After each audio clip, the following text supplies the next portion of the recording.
Mathieu Hoc, votre réaction? Oui, j'ai la sensation quand même qu'il y a un deux poids deux mesures sur l'action que mène Israël dans les différents conflits auxquels il est engagé. D'une part, la communauté internationale et une partie des gens, notamment des responsables politiques ici, critiquent Israël, parfois à raison, lorsqu'ils répliquent à Gaza pour pouvoir, quand ils cherchent à affronter le Hamas à Gaza. Et là, en disant il faut faire des actions ciblées contre les dirigeants du Hamas parce que ce sont eux qui ont commandité les attaques du 7 octobre. Or là, c'est ce qu'ils font et on les condamne également. Et il y a encore des gens qui continuent de condamner Israël moralement pour ce qu'ils ont fait en disant que Israël provoque un risque d'escalade. Or, ce que l'on constate quand même malgré tout, c'est que la réponse israélienne sur ce cas-là est une réponse qui est ciblée et proportionnée parce que de toute façon, Israël doit éviter ce qu'on appelle la régionalisation du conflit puisque au niveau régional, le rapport de force est devenu au détriment d'Israël puisque les puissances sunnites, musulmanes sunnites, notamment le Qatar, c'est un peu désolidarisé de l'action israélienne alors même qu'il y avait un rapprochement entre les puissances sunnites et Israël jusque dans les années 2020 avec les accords d'Abraham.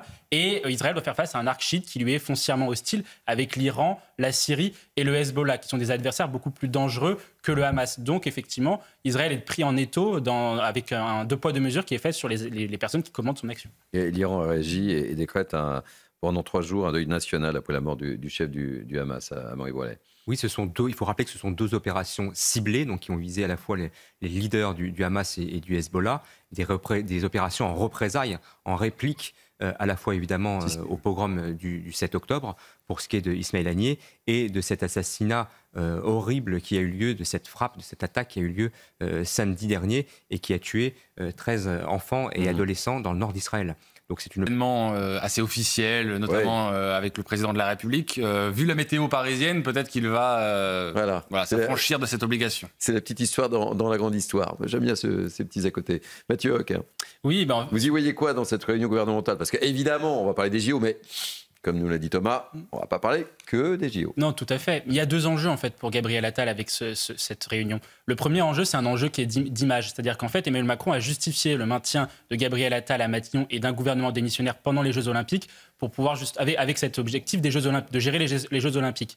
Donc ils ont besoin de montrer aux Français qu'ils se réunissent, qu'ils sont aux affaires et que, comme disait Thomas, ils sont là pour gérer les affaires courantes et gérer le quotidien des Jeux Olympiques et pour montrer que tout se passe bien. Donc ça, c'est le premier enjeu qui est un enjeu d'image. Ensuite, le second enjeu, qui est le plus important, c'est un enjeu qui est politique. Et il est surtout pour Gabriel Attal, c'est-à-dire qu'en fait, Gabriel Attal doit incarner de plus en plus la Macronie sans Emmanuel Macron. C'est que sur les dernières élections législatives, pour la première fois de l'histoire de la Macronie, les macronistes ont gagné, entre guillemets, l'élection, en tout cas ont sauvé un certain nombre de postes qu'ils auraient dû perdre sur les législatives. Ils l'ont gagné, non pas grâce à Emmanuel Macron, mais grâce à Gabriel Attal. Alors que jusqu'à présent, toutes les élections où la Macronie gagnait, c'était grâce à Emmanuel Macron. Les présidentielles 2017, les présidentielles 2022 et les législatives de 2022. Et toutes les élections où il n'y avait pas Emmanuel Macron, les macronistes prenaient tôle sur tôle.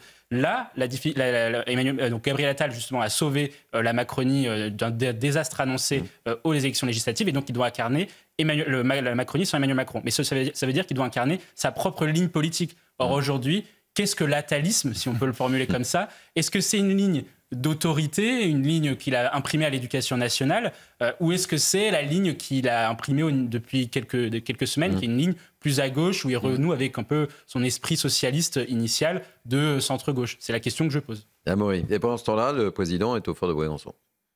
Il n'est pas sur le terrain. Non, mais il est quand même connecté à ce qui se passe, évidemment. Non, mais c'est vrai que... Faire des allers-retours pour, par exemple, voir des épreuves. Oui, voilà. Par exemple. Voilà. Sur son application, sa fameuse application. C'est incroyable ce qui se passe dans cette commune de Southport, Mathieu Hoc.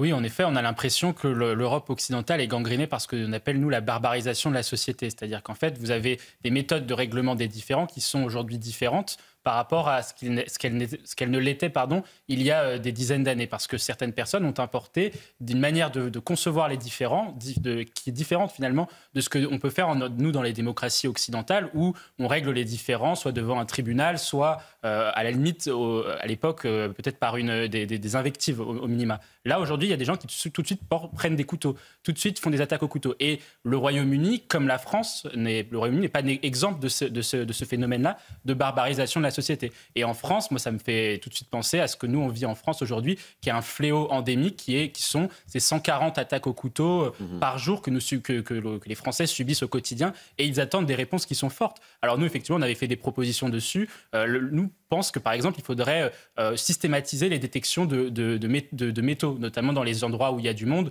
tels que les gares, les écoles, etc., pour justement détecter le couteau, parce que de plus en plus de personnes se baladent avec des couteaux. Et pour justement lutter contre ce fléau-là, il faut les attraper, et puis ensuite, après, les mettre en prison, les expulser s'ils sont étrangers, et il faut un plan qui soit vraiment massif pour pouvoir lutter contre ce qui est un fléau endémique, qui, moi, me rappelle en fait un peu les tueries de masse qu'ont subi les États-Unis, qui, après, ont déclenché des représailles juridiques très fortes. J'avais Georges Fenech, magistrat bien connu, évidemment,